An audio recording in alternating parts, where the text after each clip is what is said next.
Voltamos para o bloco final do programa de hoje sobre a situação do judiciário apresentada pelo relatório Justiça em Números. Estamos conversando com o conselheiro do CNJ, Jefferson Kravchichin. Conselheiro, o relatório Justiça em Números também mostrou que o Brasil tem uma bela de uma defasagem de juízes numa comparação com alguns países europeus. São 16 mil, ou seja, 8 magistrados por 100 mil habitantes. A média da Europa é de 18 juízes para a mesma proporção de pessoas. Ao mesmo tempo, parece que a ênfase do CNJ não tem sido exatamente essa questão da estrutura de pessoal e derivados, né? E sim a questão da gestão do judiciário. Não lhe parece aí até um pouco contraditório que o próprio Justiça em Números apresenta essa defasagem, que fica até maior se comparada com situações como essa que o senhor falou há pouco, a da Austrália, onde também a população demanda muito menos do que no Brasil e tem uma média de juízes mais interessante em relação ao número de pessoas, ao número de habitantes, do que no Brasil. Então o CNJ aponta essa defasagem, mas, por outro lado, a diretriz do CNJ é justamente a questão da gestão. Não é um pouco contraditório isso? Colocado como você colocou, efetivamente é, mas colocado como realmente deve ser-lo, não é. Por quê? Nós temos a comparação que é feita com relação ao número de habitantes. Se nós fizermos com relação ao número de processos, um juiz brasileiro julga 10 vezes mais processos do que julga um juiz canadense, australiano ou alemão. Então a situação é bem mais grave. Mais grave, muito mais grave. Então nós temos uma certa defasagem de magistrados, mas nós temos um excesso de processos também. E o CNJ, como eu já falei anteriormente, ele está preocupado em fazer o raio-x.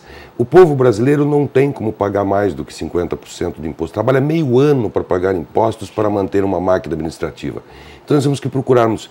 Não adianta dobrarmos o número de magistrados e o número de servidores e o número de tribunais, porque isso não solucionará o problema. Nós temos observado que com o andamento da Meta 2, com a melhoria da produtividade da magistratura, aumentou-se o número de processos. Ou seja, quando se começa a dar solução, a população gosta da justiça, tem essa cultura e passa a procurar mais. Então, a solução não é essa.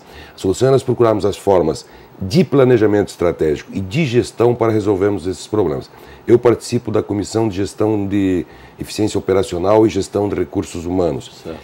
A situação hoje da nossa magistratura, dos nossos servidores e dos nossos advogados é caótica. O número de doentes por problemas psicológicos, em razão da alta demanda e da falta de solução dos problemas, ou seja, um juiz hoje enxuga gelo.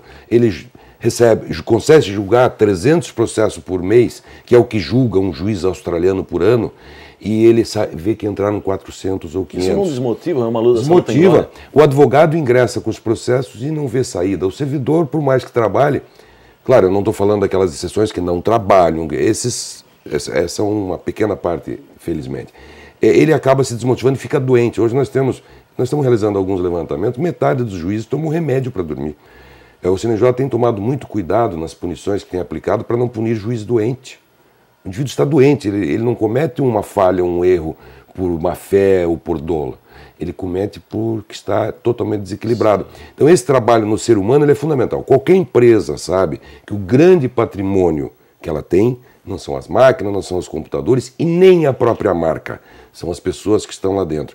Então nós temos que fazer, dentro desse trabalho de planejamento e de gestão, uma forma de que nós possamos, falamos agora há pouco sobre custo, que tenha-se um custo razoável, otimizado, e que o nosso servidor, o nosso magistrado esteja bem. Eu não quero ser julgado por um maluco, quero ser julgado por alguém que tem equilíbrio. Então, esse trabalho ele é um trabalho global, é uma mudança de paradigmas. Bem, o senhor me deu o gancho para a próxima pergunta. A Associação Nacional dos Magistrados do Trabalho encomendou uma pesquisa para ter um diagnóstico das condições de trabalho dos juízes trabalhistas. Não seria aí até interessante que essa iniciativa fosse adotada em âmbito nacional pelo CNJ, dadas essas situações que o senhor mesmo acaba de relatar, de juízes trabalhando, inclusive doentes? Exatamente. Nós temos conversado com a ANAMATRA, com a JUF, com a MB, no sentido de entrabularmos um trabalho conjunto, até porque eles têm um acesso e confiança dos seus associados, muito mais do que o próprio CNJ detém hoje como magistratura. O CNJ é visto ainda por parte da magistratura com muitas reservas e acabam não querendo até prestar as informações. Os conselhos, de um modo geral, né? Os conselhos. Então, as associações têm essa proximidade, nós estamos tabulando aí, nós estamos enxugando gelo também no conselho, porque a gama de problemas que nós trabalhamos é muito grande, mas esse é fundamental. E esse trabalho deve ter uma continuidade agora e uma amplitude maior para que nós possamos fazer essa análise toda e buscarmos, então, soluções para os problemas efetivos. Eu converso muito com as associações da magistratura e constato a grande discussão deles sobre vencimento, sobre férias, sobre assuntos que não dizem respeito à rigidez, à tranquilidade do magistrado.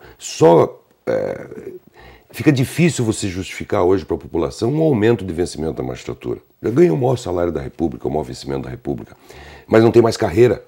Então, como é que você vai explicar que um menino que entra com 26, 27 anos como magistrado ganha igual ao ministro? Então nós temos que criar uma carreira novamente. De outra forma, como é que você explica o servidor ganhar mais que o magistrado? Ou seja, no quartel, o soldado ganha mais que o general.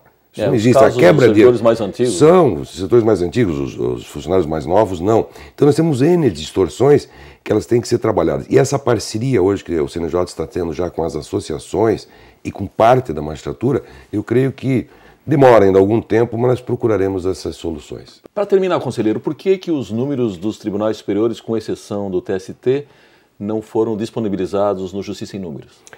No caso específico do Supremo, nós não temos jurisdição sobre os trabalhos do Supremo. O Supremo, por seu lado, tem já de uma forma bastante até simpática. No caso da Meta 2, por exemplo, aderiu de forma voluntária, todos os ministros aderiram e trabalharam os números da Meta 2. E há uma resistência ainda de parte da magistratura e de parte dos tribunais, no caso do TST especificamente não, em abrir efetivamente os seus números. Não só por resistência à ideia, mas muitas vezes até por não ter esses números compilados, não ter uma forma rápida de fazê-lo. Como estão com um trabalho também exacerbado, acabam não levantando. No caso do TST é extremamente organizado, o sistema de informática é muito bom, talvez tenha sido até mais fácil e o TST efetivamente tem sido um grande parceiro do CNJ. Esse é um trabalho de convencimento que ele passou bastante já pela magistratura de primeiro grau, de segundo grau, que hoje já são também parceiros do CNJ, e nós temos que trabalhar também esses tribunais, especificamente, por exemplo, o TSE. O TSE é composto por ministros do Supremo. Então, se o CNJ não tem jurisdição sobre o Supremo, como ele terá sobre o TSE? De outra sorte, sobre os TREs ele tem. Mas a imbricação entre o TSE e os TREs com relação à gestão é muito grande. Então, a própria forma de nós levarmos as decisões do CNJ ao TSE é complicada, em razão de lá existirem ministros do Supremo. Então, isso é um trabalho político, um trabalho de convencimento, um trabalho de mostrarmos que o CNJ não veio para ser a palmatória do mundo e nem a grande solução para todos os problemas, mas sim ser aquele instrumento, como dizia o nosso presidente Gilmar Mendes, que a República teve de modificar o estado desse país. Nós podemos levar as pessoas, levar o nosso jurisdicionado, levar o nosso magistrado, o nosso advogado, enfim, a todos, ao Brasil, uma esperança de que nós teremos algo diferente no futuro e diferente para o bem. Muito bem, conselheiro Jefferson, muito obrigado pela sua participação. Eu que agradeço. Chegamos ao fim do nosso programa. Hoje discutimos a situação do judiciário brasileiro apresentada pelo relatório Justiça em Números. Conversamos com Jefferson Kravchichin, membro do Conselho Nacional de Justiça.